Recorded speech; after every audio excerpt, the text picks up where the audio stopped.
Estoy aquí con Alexander Maniatis. Hello, how are you doing? Hola, how are you? I'm very fine, and you? I'm great, thanks. I'm very happy to have this opportunity, this chance to be speaking with you. You have been done plenty of workers and active roles, but right now we're here to speak about your role as Captain Kuro. Yes. In One Piece, live action.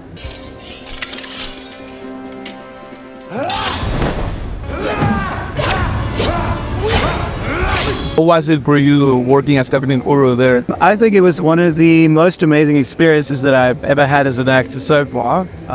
Hopefully I get to, work on something as big as this and as exciting as this again in the near future. But main Captain Kuro, it was challenging. It was definitely, it had challenging moments, but in a good way. You want those roles that challenges you as an actor. And Captain Kuro was that because he was so dark and so layered as a character. Well, that's one of the questions I have because, we know Captain Kuro, he's like the caretaker of Kaya.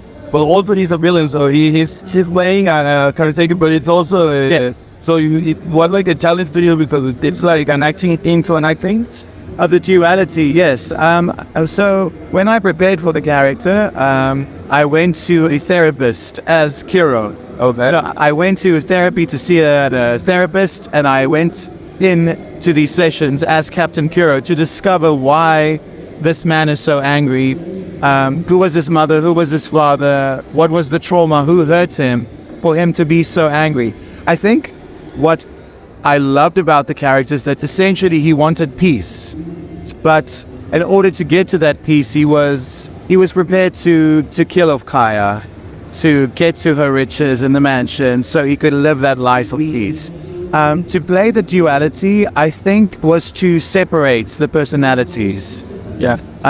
So when he was Claudio, to really play that caretaker, almost like a father figure, slightly strict, and then when that switch happened, to go into Captain Kuro, which was fun. I love playing the dark side of Captain Kuro. Personally, was one of my favorite villains in this first. Oh wow! Thank you. Also, one curiosity, I have one question: were the claws like real, or were they like props? In the beginning, when I prepared for the character, I had to strengthen my fingers and my hands to make sure that I could do the movements. Especially if you're on set for like, let's say 8, 9, 10 hours with those claws on. So I had two different sets of gloves. The first one was it was definitely more mobile. I wouldn't say that it could cut through things. It could still hurt someone, but it definitely wasn't sharp. And then the scene where I started slashing through everything, those gloves were extremely, extremely dangerous. I was not allowed to move. Yeah. After they hit or yelled cut. So when she would like do the action, they would yell cut Alexander, and then I would like pause. They would come take off the gloves because it was so sharp. Do you know something about One Piece before doing this, or it was like your first connection with One Piece? I didn't know a lot about One Piece before. I've definitely, growing up, when I think back, I definitely have seen the character of Luffy. I mean, he's such a big, famous character. So I definitely saw his character growing up, but I never watched the anime. I grew up with my grandparents. Okay. And was slightly more conservative. Okay. But once I got the role and I started doing my research, I watched Captain Kuro's story arc. Obviously, I couldn't watch everything because I only had 3 months. Yeah, that's a lot of. Yeah, it's a lot of episodes. Yeah. So I only had 3 months to sort of like prepare, and I started obviously with Captain Kuro's story arc, and I fell in love with it. It's like I love how amazing Luffy's character is. He's just such a positive character. Yeah. And I must say, I really love the chemistry with Usopp's character and Luffy's character. Yeah, I love the craziness that is Usopp.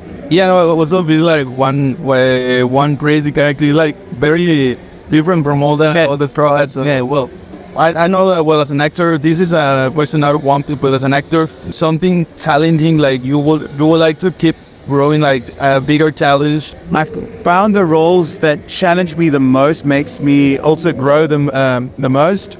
And those characters are quite dark, are quite layered.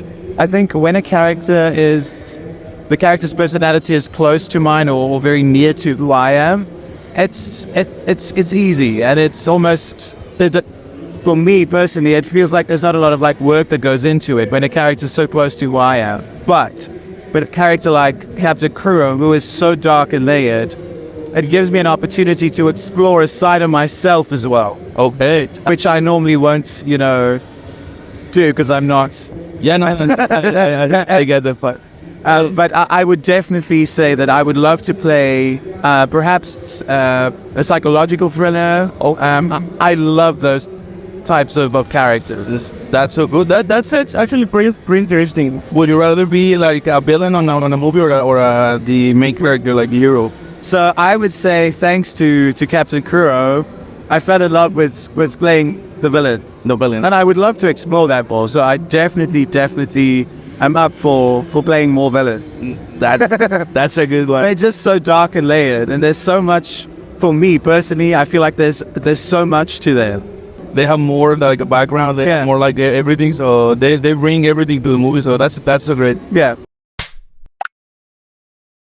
Alexander, thank you so much for your time. Thank you so much for giving us this chance to chat with you. No, it's a pleasure. Thank you for having me. I really appreciate it. So hope you have a wonderful day and hope you get into more roles and you get. Thank you. I appreciate it. Thank you. And I learned a phrase, and it is, es un honor estar aquí. Thank you so much.